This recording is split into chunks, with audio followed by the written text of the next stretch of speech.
welcome again to the Marriage Can Win show. We are your hosts, Eric and Dr. Sakeisha. We are your relationship experts. Our mission here at Marriage Can Win is we educate, we empower, and we encourage couples to embrace that marriage can win, especially when you focus on three key areas: improving your communication skills, developing your money management skills so you're not living paycheck to paycheck, and enhancing your intimacy skills so your marriage can win. And as you're entering the broadcast, we ask that you give us the location that you are, the city, the state, and then also during the broadcast, feel free to ask questions, make comments, and at times we'll bring it on the screen. Now also, if you're not following Marriage Can Win on Instagram, we ask that you support us and follow us on Instagram, and we'll follow you back. Also, please subscribe to our show on the YouTube channel, The Marriage Can Win Show, and also the podcast is 24/7. Go to marriagecanwinpodcast.com. And we are ecstatic tonight. You know, we love to be real, raw, and relevant here on the Marriage Can Win Show because our desire is to help couples. We have joining with us tonight a powerful powerhouse that's going to be bold and transparent with you on this evening. She wants women to know how to fight to save their marriages, how to overcome marital challenges, and how to get there happily ever after. When they connect with her, they recognize that she is the happily ever after strategy coach. She's the founder and CEO of Wife Nation, and she uses her own marital experiences over the past 16 years, coupled with her 16-year career as a marriage counselor, to help women map out a strategy on preparing to become a wife, on how to shift the course of their marriage, and how to effectively pray in order to get results. Now, she doesn't shy away from addressing tough issues like having a sexless marriage, dealing with the aftermath of infidelity, or how self-esteem issues can affect a person's ability to set appropriate boundaries within their marriage. She's a dynamic speaker who is relatable, charismatic, and she has the ability to engage the audience and facilitate a dialogue among all audience members. Welcome. We want you guys to welcome to the Marriage Can Win show none other than Dee Johnson, CEO and founder of Wife Nation. Hello. Thank you so much. That was such a powerful introduction. I don't know if I can live up to it. How are you doing this evening, Dee? I am well. I'm excited about being here, excited to speak to your audience about this wonderful topic that's going to help these marriages win. Yeah. Oh, that's awesome, because that's what it's all about, helping marriages to win, to help them become successful. And we're just excited about your being here, and the fact that you're transparent is what's the blessing. It's what's really, really needed in this season. So can you share with our listeners a little bit more about you, like how long you've been married, any children, and then we'll dig into Wife Nation. Absolutely. Well, I hail from Houston, Texas. Everything's bigger in Texas, including my personality and my husband in my mouth. And we just celebrated our 16th year anniversary. Praise God. We've been together 20 years, and we have a 20-year-old son and a soon-to-be 12-year-old son here at home with us. So that's a little bit about me. Wow. Now, you are the CEO and founder of Wife Nation. Tell us a little bit about Wife Nation. Wife Nation, let me start off by saying I am pro-marriage and pro-women, pro-wives. I think that we have so many hats and we're expected to do so many things and show up in so many ways that I wanted to create something that was just for us, focused on us and our needs and our desires. So Wife Nation, we help Christian women get their happily ever after. And that means we have to learn how to overcome marital challenges. That means we have to, deal with the tough stuff, and we have to learn to build a strong marital foundation to do so. Wow.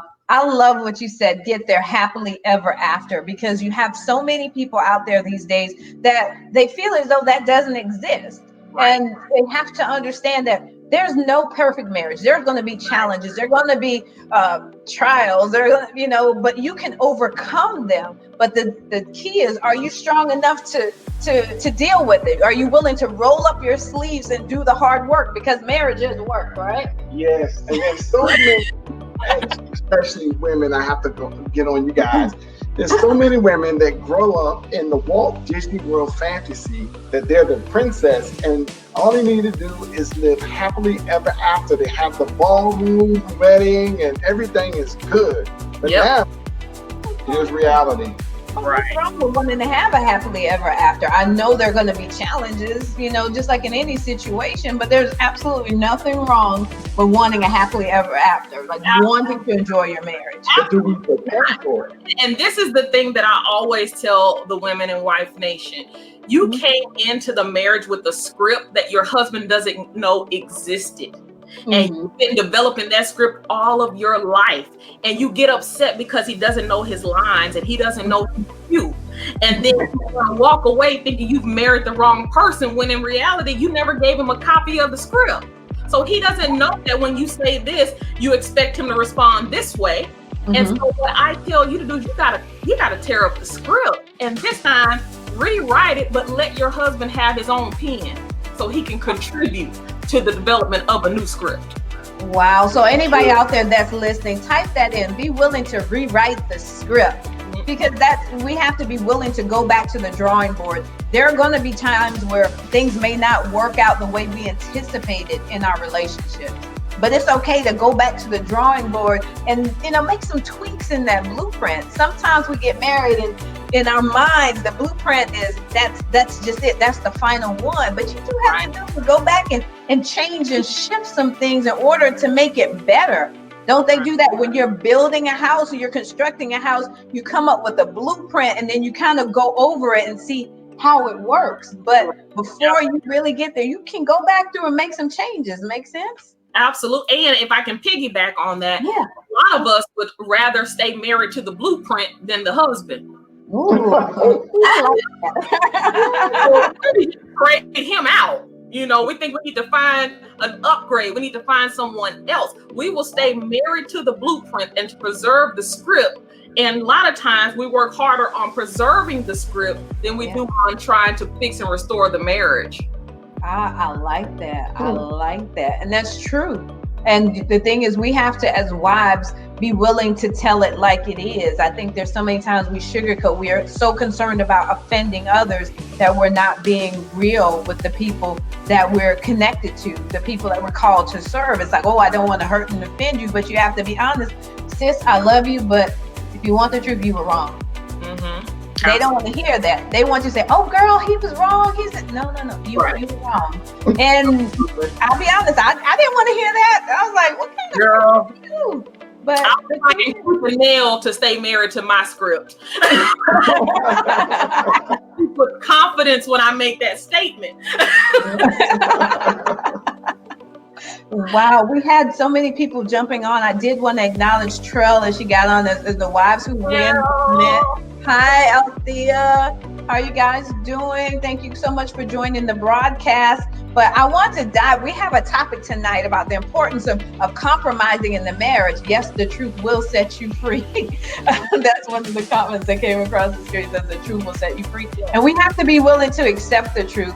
But we are tonight going to be focusing on compromising the marriage and the impact it can. So let's just talk about how when you compromise, it can impact your marriage, if that makes sense. Absolutely. Well, my mantra, for lack of a better term, is marriage is a constant dance of compromise and negotiation. And compromise. Because how can two become one unless they walk together? But you learn to walk together without compromising and without negotiation, because you guys come from different backgrounds, and he came in with maybe his own script and you with your own script. So now we have to figure out how to merge this script so that we can become one. So you have to be willing to compromise, and you can't have everything on your own terms. If you've got to have it on your own terms 100% of the time, just stay single. Wow. Just stay single. Marriage is going to be miserable for you. Right. Speaking from experience. But I mean, that's the truth. I think a lot of times there are some people that feel that, oh, I'm by this age, I should be married. Well, have you found the right person, or has the right person found you yet? So, you know, don't be so quote unquote stuck to status quo. Oh, I'm by 25, 27, I need to be married and having a baby and this and that. You know, you got to flow according to how your life works. And I want couples to be free to understand that sometimes there's so much pressure to conform or to be like others and do like others. We're totally missing the mark. You have a race to run that God is causing you to do it, but you're so busy looking to the left, you forgot you're supposed to be turning right here. You're totally missing it. Absolutely. So, you keep talking about this script. So how do we get a copy of this script? You know, all of the love novels and the soap operas, because we developed it. We took a piece from that love story, a piece from that novel, a piece from the soap operas, a piece from the cartoons, and we just kind of merged it all together. Yeah. So you trying to say soap operas are bad, like One Life to Live? So Oh Lord. Because we like some things that came out of One Life to Live. And we liked it so much that we put it in our own script. Yeah, that's true. Kind of like on the piggyback off of one of Trell mentioned that sometimes we have false expectations when we're coming into our marriages. So, all the time. Oh my gosh, should we talk about the false expectations? As well. Yeah, let's go ahead. Let's do it. Let's talk about it. Let me see, what are my expectations? Wait a minute. I said, no, let's talk about it. I'm just kidding. Right. But that's how it goes, doesn't it? You said let us, the women, talk about it. You know, you can when we can. You know what I mean? A lot of us will come into marriage with that mentality. It's about me. And how you're supposed to romance me, and how you're supposed to protect me, and how you're supposed to cover me in prayer, and how you're supposed to go to God, and you're just supposed to be this wonderful man who has it all together, no flaws. And you couldn't possibly say something that hurt my feelings, because then the marriage is over. But we have so many expectations, we don't give them room to be human. Yeah, and that's true. You know, we're both imperfect beings coming together, and we're bringing our own baggage from the past that we both have to deal with. So you have that sometimes a false sense of false level of expectation. I'll use us for an example. When my husband, we got married, he had certain expectations when it came to the physical nature of the relationship, being that he was more experienced than I was. Let's make it a professional. He was more experienced, I wasn't. Yes, so he had these high levels of expectations, and I'm alongside him with this big question mark over my head. Had no idea what he was even referring to. So here he's frustrated. And so I'm not able to meet certain needs because number one, I didn't even know it was a need. And two, you know, I'm like, how can you meet a need that you haven't expressed? You just, expect me to know. So there are going to be times in relationships where you just have to be able to communicate with your spouse, express what you expect. And it's not difficult. If this is what's going to make the marriage better, how can I meet your need if you're not telling me that's what you need? Absolutely. And I'll tell you how my marriage started off. I fell in traditional role of married life. So I'm in there ironing his clothes so he doesn't have to get up early. And I'm in there cooking meals and all of this stuff. And he just didn't seem grateful, in my opinion. He just didn't, respond the way I respond. And one day he said, I don't need you to do any of those things for you. Matter of fact, I don't care if you ever cook or ever clean or ever iron clothes. You just set me free. That's out trying to get it all together, because that's what I thought a wife was supposed to do. It wasn't even doing anything for him. So why am I doing it? I didn't want to do it anyway. I just thought that was what I was supposed to do. And his only expectation really is that he'd rather have a wife that works. Oh, okay. Like a homemaker. Oh, okay. That works for me.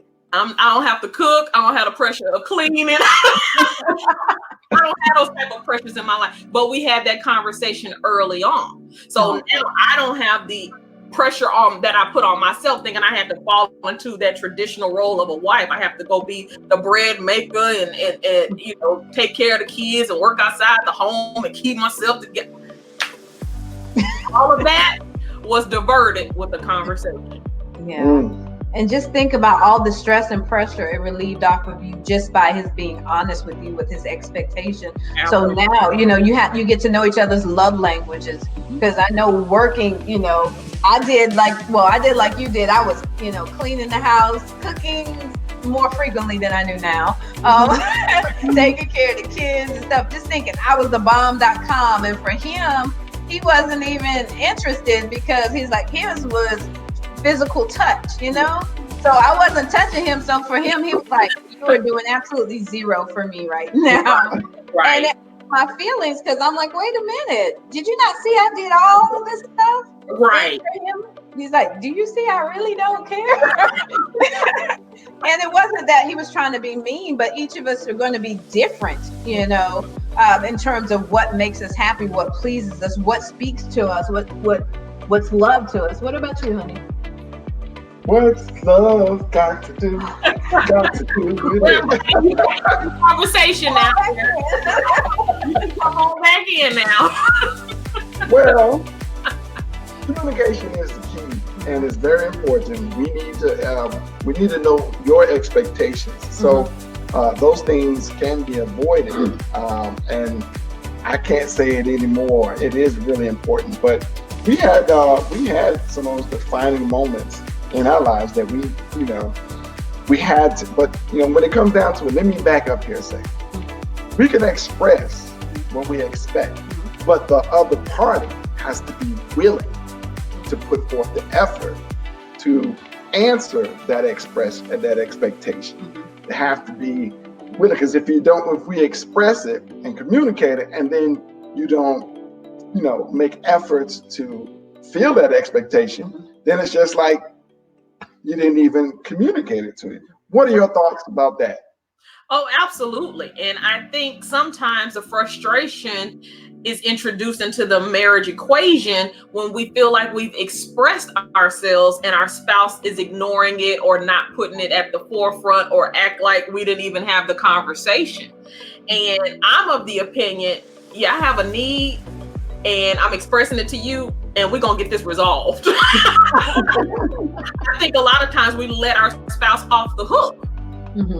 You know what I mean? And if you're in a relationship, you can't let them off the hook that easily without bringing it back to, I need this need met, and you're my spouse, and I'm asking you to be willing to help get this need met.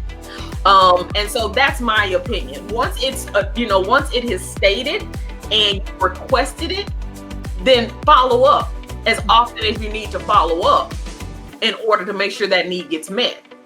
So what do you do when that need has been expressed over and over and over and over again, and the other party does not want to meet that need? It depends on what it is. So I'll give you an example. Okay. My love language has transitioned from quality time to acts of service. Okay. The service that would make me feel the most love is a clean house, right? Because I already told y'all I'm not cleaning. So, I mean, I will, but you know what I mean. Yeah. My husband would rather just buy me gifts, so he's always buying me gifts, and I just really want a clean house. Okay. I don't have to be responsible for. So to me, it's not really that big of a deal. We're not living in hoarders. You know what I mean? Yeah. But if we're talking, my husband won't touch me type of need, well, then that's a problem. We're going to go to the doctor. We're going to go to the psychiatrist. We're going to go whoever we need to, because I'm not going to live in a sexless marriage. And at some point, you have to set a boundary and draw a line in the sand with your spouse and say, okay, this is the thing that we keep talking about. What is the definitive plan that we're going to take to address this need, and what is the deadline? What about also considering altering your approach? I know I had to learn particularly with my husband, we had to learn about one another. Yes. Sometimes he could say something to me, and when it was, I couldn't receive it when it seemed like it was just so harsh. Yes. There would be that wall that would go up to protect me from getting hurt. Absolutely. But when we actually sat down and he said, look, this is what makes me feel loved. This is when you don't do X, I feel unloved. I feel unwanted. I feel undesired. So then when you come to me like that, I'm like, oh, I can receive it, because it seems like it's really coming from a place that's from his heart. Yes. It's not just a, kind of fussing where you just kind of shut it down and keep going. Like, so I think that's how the conversation starts. Right. But as the time goes on, you need to come at it the way I just did. Which is nice enough, now we need to get to business. So now what you're saying is it's a certain criteria, a certain way that you need to be approached to share or communicate that expectation. Is that what I'm hearing? Yes, absolutely. Because you have to go to your spouse in the same way you want your spouse to go to you. And if you go to your spouse elevated, cussing, doing the most, you're not going to get the response that you're looking for. And they're going to be more defensive and close off, as your wife was speaking on, than they are to actually being open to address the need that you've expressed to them. So let's give an example. Let's say wife says, look, when I make up the bed, I don't want you to go jump in the bed right after I make up the bed. And then he goes and does it. And he does it on a regular basis. He's like, well, hey, what's the bed for? But then that frustrates her. And then the wife says, okay, I want you to stop throwing your clothes on the floor. Put them in the dirty clothes hamper. It's right there. And, because that's what he's grown up, and that's his habit, and that's his environment. It's just second nature for him. And then she finally gets tired of it and gets very frustrated. Mm-hmm. And so that's going to cause some friction in the home, and it's going to be an unhappy home. Mm-hmm. So how do you deal with that? Honestly, it's not that serious.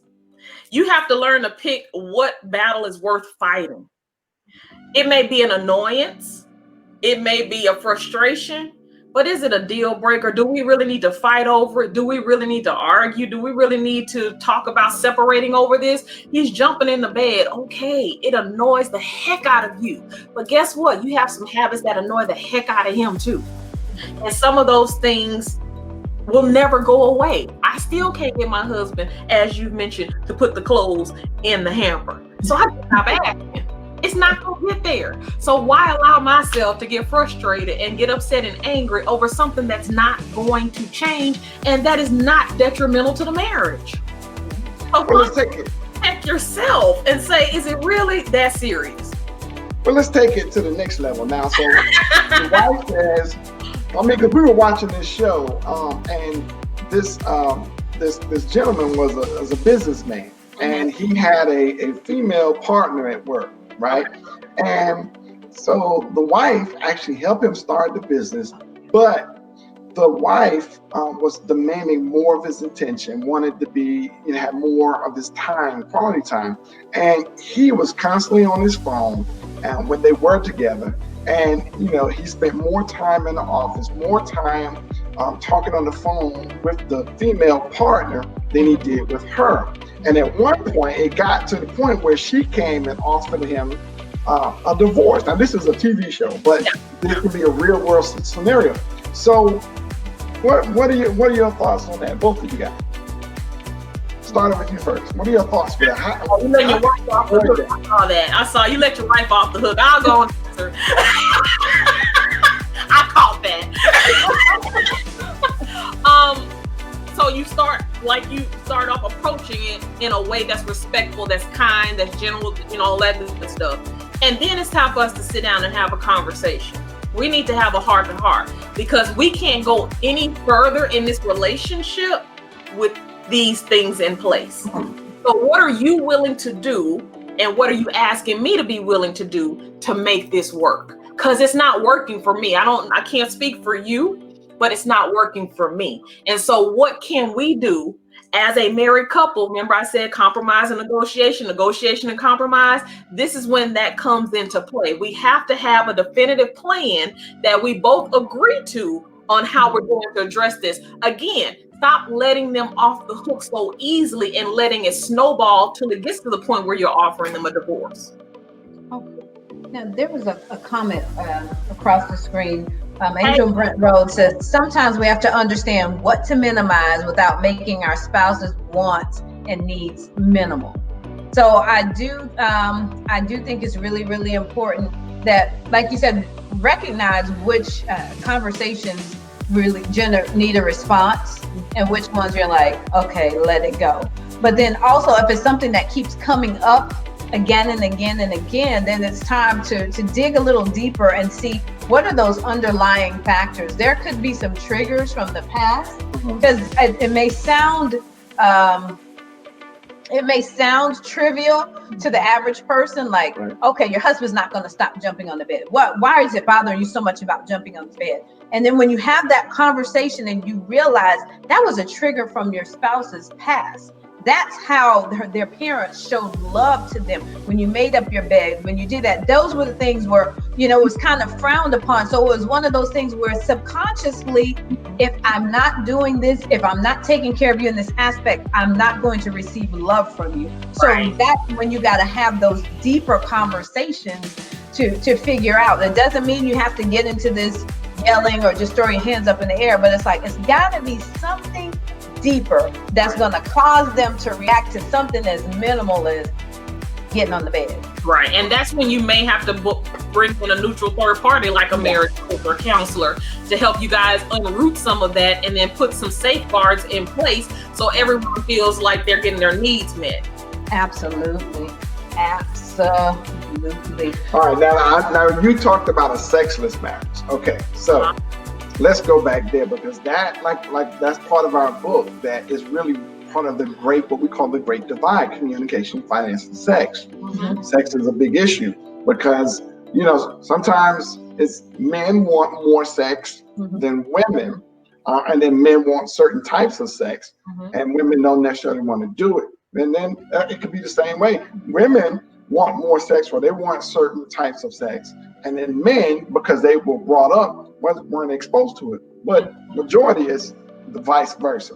So what happens if, that's a big issue? Maybe, when it comes to the men and the woman, and she just doesn't want to do what pleases the husband, or the husband doesn't want to do to please the spouse. That's when you have to bring in somebody else, because I'm sure you've talked exhaustively about what that need is. And there is a reason that your spouse doesn't want to do those things. So you're going to need someone who doesn't have any skin in the game, who can be neutral, who can make some connections, who can unearth some stuff, so you guys can have the open line of communication to get that issue resolved. I would not suggest that a couple approach a sexless marriage without outside help. It's too sensitive of a subject. And there's too many layers to it. It doesn't become sexless for no reason. Someone is unable to perform because of some mental block from their past, because of a physical issue. It's too much sensitivity around not having sex in your marriage for two people to try to maneuver those choppy waters alone. So they need to get some outside intervention. And I think that one of the things that I think is important for us to share with couples now is just to be mindful that it's okay to ask for help. A lot of times we allow things like our pride and our egos. When we say, okay, you do need to get outside help, they start looking at, oh, there's something wrong with me, they're judging me. No, there's a challenge in your marriage, and the two of you try to work this out together, and it's not happening. So to keep it from going further down a path where you instead of having like this little speed bump, you start having this big mountain in between the two of you, you need to start to reach out for help. And it's really important because sometimes, I know I used to think, I came from a family history of divorce. So for me, divorce was like all too common. My grandfather at 94 was on his fourth marriage.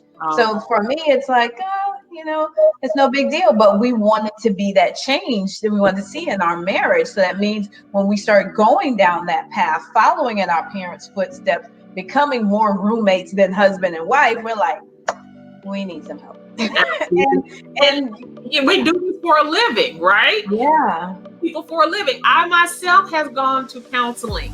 Yeah. We went to marriage therapy twice in the first year. We couldn't figure this thing out. It was like, that's not who I thought he was, and I was not who he thought I was.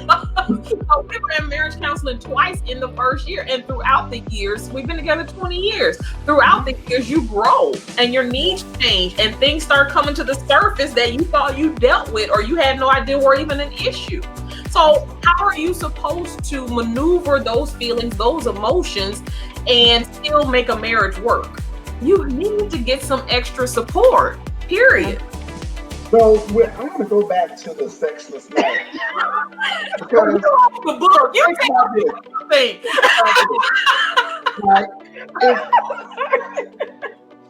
typically what happens, and that could be both. With the men, it could be, that opens up the window for a side chick. Absolutely.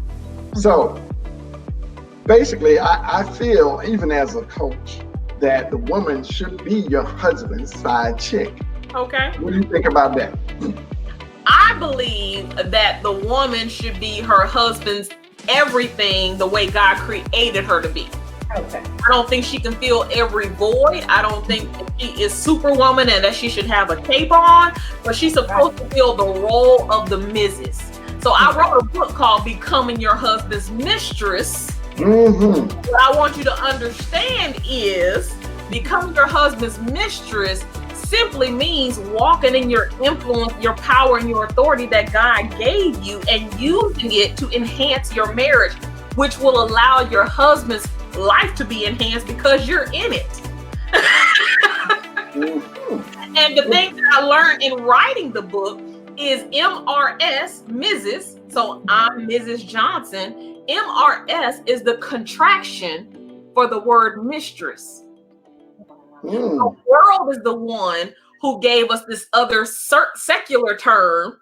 But if you look in the dictionary, and I documented it in my book, the traditional definition of a mistress as being a side chick is number 7 on the list of definitions. Is really comparable to that of a master. She's a woman who knows who she is, and she's walking in that influence and that authority. So that's what we're called to be, Mr. Eric. Well, hey, I want our viewing audience to also hear that. Yes. When we written the book, I was like, okay, come on with the authority. And it includes sex. We talk extensively about sex because you cannot talk about marriage and not talk about sex. Period. Marriage doesn't work without sex. Period. You know what? A comment or concern I have is like, we did a lot in marriage ministry in the church, and we had lots of couples that were having challenges in their marriage, but they didn't want to come to marriage ministry. And it's like, okay, we're not here to put you on blast. Everything is confidential. We're here to help you. Right. But they'd rather sit at home and be frustrated, or eventually wind up paying a divorce lawyer when you have people there, Holy Ghost filled, that are willing to sit and chat with you and give you tools and strategies, because we've been there. Nobody's marriage is perfect. We've all been through challenges. And if someone has the answer to a question you have, what's going to prevent you from asking that? Right. What is going to take away from you? And I'm of the opinion, if we can't go to God's people, real life answers to these real life challenges, where are we supposed to go? Right. So you have to be willing, even if you got to slip them a note, an anonymous note, say, here, answer the question. You got to get help. Marriage is way too tricky. Yeah. And it comes with too many layers and too many outside influences, from our history and whatever else, for you to try to do it by yourself without ever getting help. That is the worst mistake I think a couple can make, is trying to do marriage without ever getting any help. Wow, that's true. You know what? Before I forget, we're getting back into this conversation because all kinds of stuff is flowing through my mind. So we do have a free gift for you. So just text the word win to the word 407-258-1246. Again, 407-258-1246. And my husband gets on me. He's like, oh, you forgot to give them their gift. Because we get into these conversations and it's just, I was like, oh my God, I forgot. So, it's really, really important. And Angel, Brent, Rose, thank you so much. Hold on. I'm sorry. Amen. Times all marriages need a Nathan. All right. And yep. And sometimes we're not who we thought we were either. Yeah. Because we grow and we evolve, and our spouses grow and evolve. We've been together 26 years. So I'm not the same person now that I was 26 years ago. And neither is he. But we had to learn to communicate with one another where we are and support each other in our growth. Yes. And it can be difficult because sometimes you feel like, oh, I figured it out. And then he hits another growth spurt. And I'm like, wait. Right. And the same. Yes, absolutely. And what Angel Brent said is absolutely true. We're not always who we thought we were. I didn't realize that the way that I thought was a problem until I was therapy. I really didn't see it as an issue. I had no clue that this was a real problem. Right. With therapy. And I was like, well, I didn't even thought about it that way.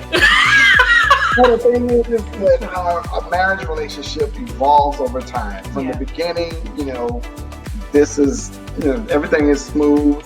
But as it evolves, especially when it involves people from the newlywed to now you're in your careers, then you have children. And then if you start businesses. All kinds of things. Mm-hmm. Right. So different challenges and different expectations come up, and then we always refer back to how we grew up, how we saw our parents or lack of parents, and that's how we expect things to happen or evolve. And so that's always a big issue. Yeah, but then we have to learn, okay, that's how we were raised, but that's not what's in your best interest right now. Having to learn, I was raised by a single mom. And the thought pattern that she had and the patterns my father had, it totally, when we first got married, it jacked some stuff up in my marriage because my thought pattern, he was basically raising me to be the husband in the house. Mm-hmm. And, my husband had to say, look, honey, it's two of us and I'm not with two people wearing the pants in the house or two people wearing the skirts in the house. Need to be one pair of pants and one dress. And I had to learn that it was different. Yes, I was, taught and raised that way, but then you have to learn, okay, what am I doing that's actually out of order in the home? And be willing to submit to wise counsel to teach you different. And I always tell people you have to give your spouse grace for growth. Yeah. Because people grow at different speeds. Yeah. And different things motivate them to grow. Yeah.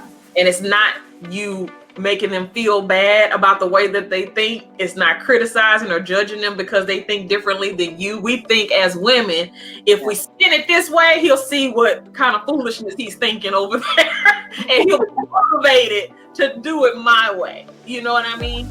But you have to allow God to be God because he knows what his son needs and he knows what it's going to take for get his son to evolve into the man that he envisioned.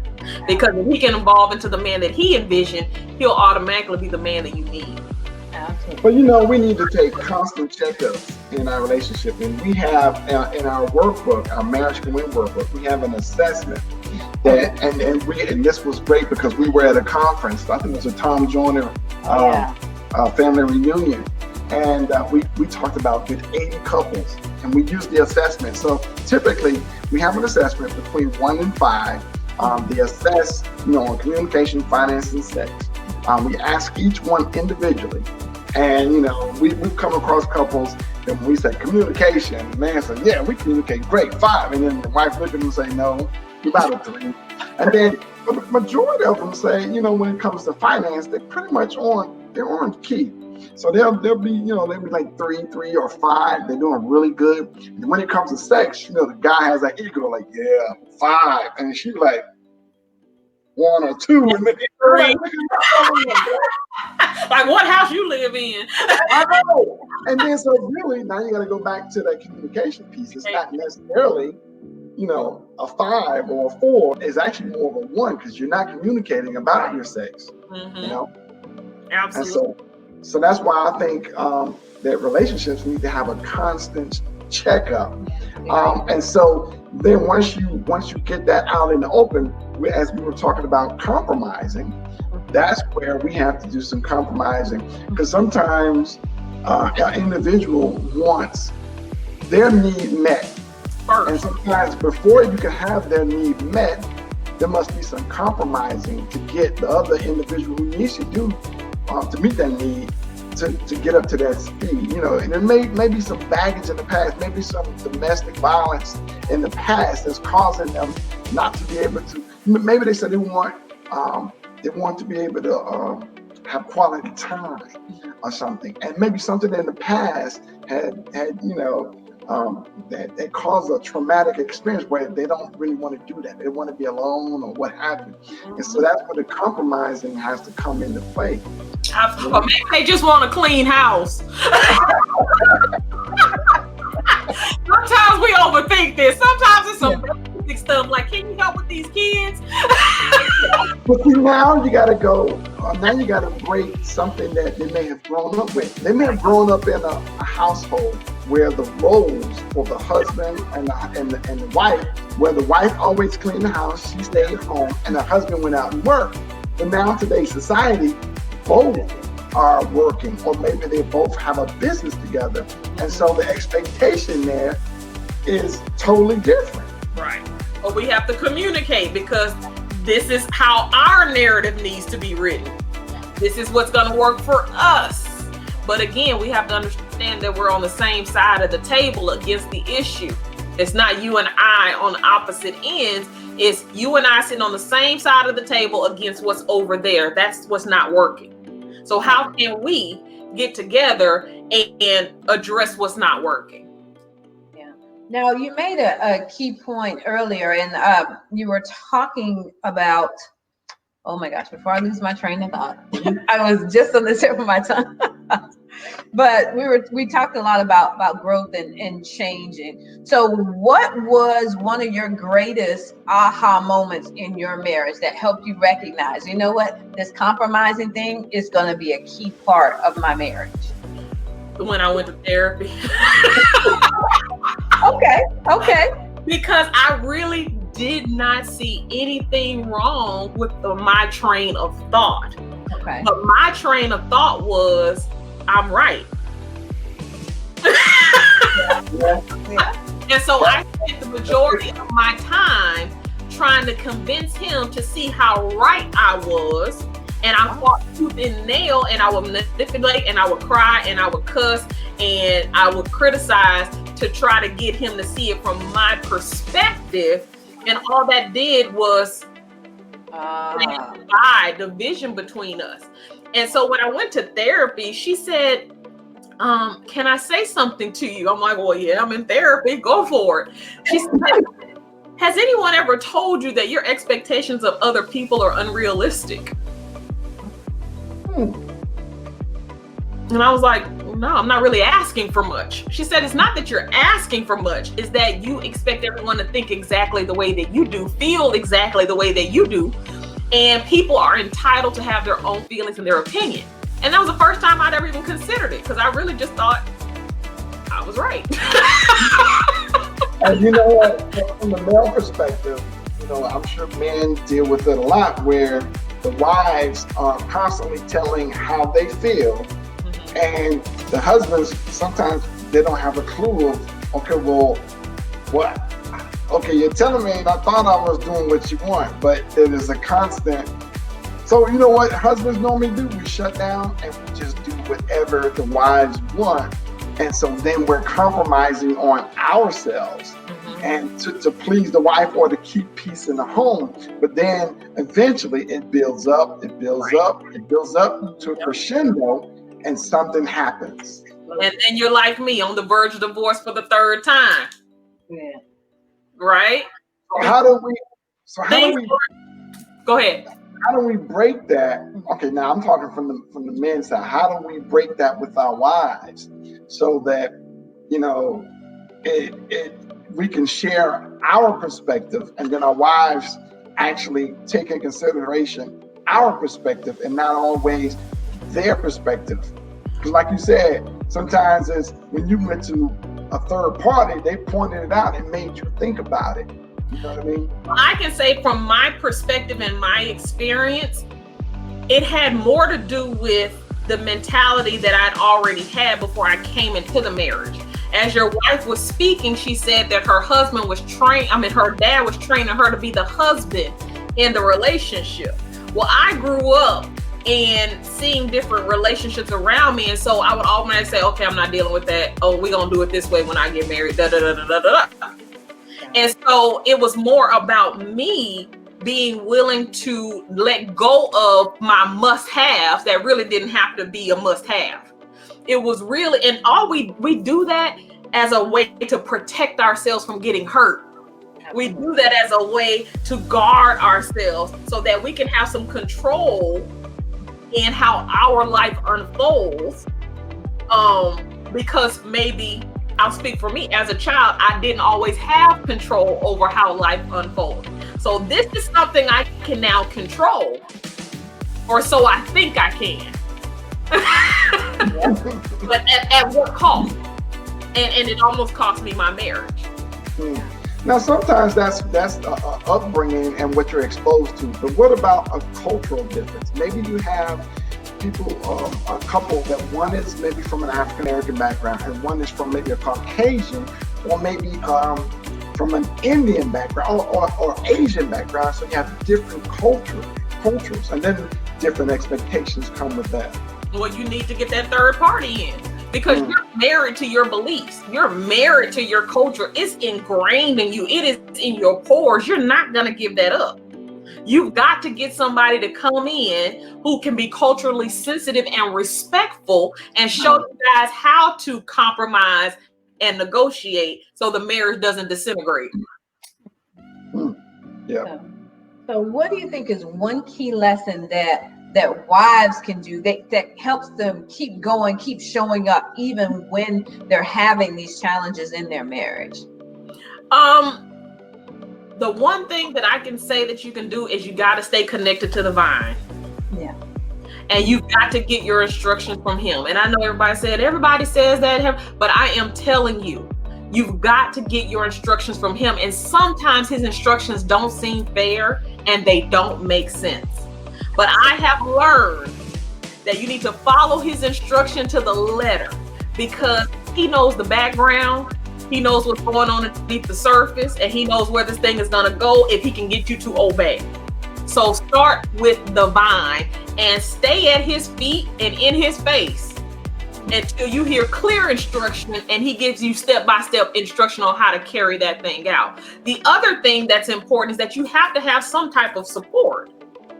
Now, whether that's your therapist or one or two close friends, and y'all see I put a limit on there, right? Yeah. Friends, trusted friends who are not going to gossip, who are not going to go tell everybody what you told them, who you don't even have to tell them the details and they'll be on the thing praying for you. Those people. And you want to limit the number of people that you allow to know that much about your marriage, because too many opinions muddies the waters and it won't allow you to get clear from God. And so you're going to be pulled from here to there trying to figure out what instructions you need to follow.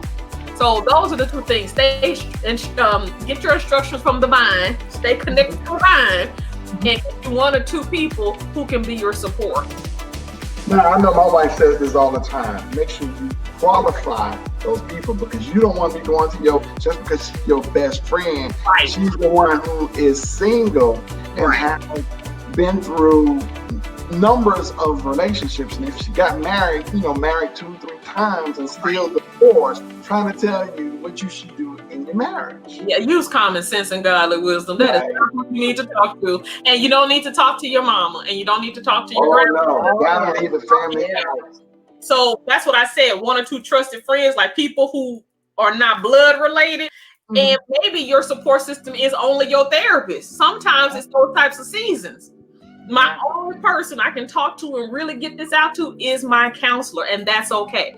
Just get some type of support. That makes sense. Really important. That's good. Do you have a recommendation for one resource that a couple should have or that shouldn't be without in this day and age? You mean besides me and my services?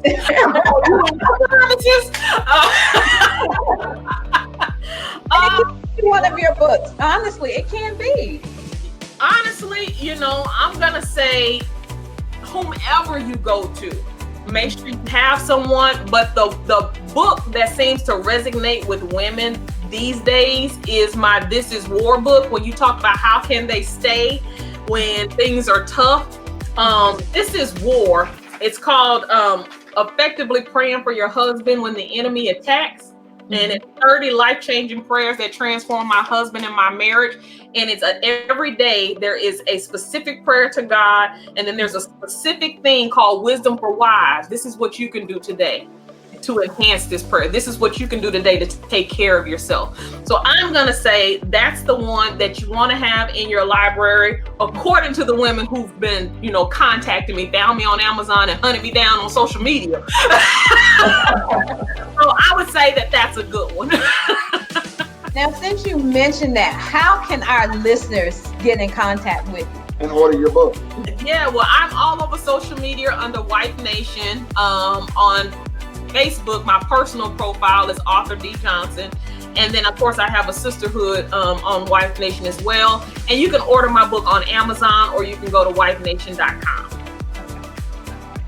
And then I also have an online e-learning platform. If you want to get any digital courses, any books, any audio courses, you can go to wifenationonlinelearning.com and get your married life all the way together. I like that. You get your married life all the way together. If someone's watching, you can type that in the chat box for me. Get your married life all the way together. Is there an email address so they can email you for other questions? Absolutely. info@wifenation.com is how you can reach me if you need to reach out to me personally. info@wifenation.com. Yeah. So as we start to wrap this up, can you share with us what's your top suggestion on how a couple can get set strategically align their marriage so that their marriage can win? What's your top strategy? The top strategy is honesty.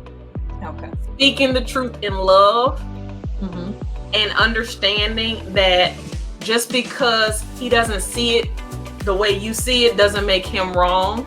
Okay. And allowing him the opportunity to have his own opinion, allowing her to have her own opinion without taking it as a personal attack. Yeah. So honesty, honest communication, that's the top strategy. Honest communication, spoken in love. This is not the time to attack. This is not the time to judge. This is not the time to criticize. Again, you and I are on the same side of the table against the issue. How can we as teammates attack the issue together? Well, that's awesome. That is really, really awesome. Well, before we go, I would like to also let our viewing audience know that Sakeisha and I are also, we have a project going on, and it's called Struggling to Keep the Vows. And what we did is we basically partnered with 12 other couples to really share their defining moment in their relationship and how to overcome that. And that's why we call it Struggling to Keep the Vow. And right now, we actually have our pre-sales going on. You can go to Sakeisha.strugglingtokeepthevowsbook.com. You want to say that? Okay. And yeah, so once you purchase that, and also I think we have maybe a few spots left. If you purchase the book now, tonight, we will have also where we can mention you in our acknowledgement in our book. All right. The question that I had for Dee was, what is next for Wife Nation? What's next for Dee Johnson? Well, speaking of This Is War, I hosted a boot camp for Wives online boot camp. And so that's what's coming up next 6 weeks. And we're going to go to war. We are not going to let another marriage end up in the marital graveyard over something that can be diverted and something that can be overcome. You just have to have the right strategies. You have to have the right principles. You have to have the right support. And you need a sisterhood so that you don't feel like you're on the front lines by yourself. So this is war. Stay connected to me, and you're going to start seeing some of that posted on social media. But I do have a free webinar on June the 1st. It's called Preparing for the Enemy's Attack on Your Marriage. So you can go to that free webinar at bit.ly/fighting for marriage. bit.ly/fighting for marriage, and that is free. That's going to be our precursor to stepping onto the battlefield so we can get to war. But you're going to get some strategies even in that class. bit.ly/fighting for your marriage. Fighting for marriage. Fighting for marriage. Ma'am. Awesome. So for our listeners, make sure you took the note. Make sure you have the email address, which is info@wifenation.com, and the website, which is wifenationonlinelearning.com, so you can stay connected with D Johnson and Wife Nation. Thank you so much. Angel Brent Rose put it in the comment section. Thank you. I appreciate y'all, Angel Brent. I'll see y'all tomorrow. Awesome. I want to say thank you again so much to our listeners, everyone who's been tuning into the broadcast. We're here Tuesday nights, Wednesday nights, Saturdays, Thursday nights. Don't forget 9 o'clock. We have our Winning Wives prayer call at 9 o'clock as well. Thank you to our first-time listeners that were tuning in, and thank you to those who keep joining us at 9 p.m. And just remember that you can be the change that you want to see in your relationship. We are so looking forward to staying connected with you. We got a lot of things that are coming down the pipeline. So we want everyone to have an amazing night. And anything else you want to say, honey? No, but until next time. We'll see you then. Bye.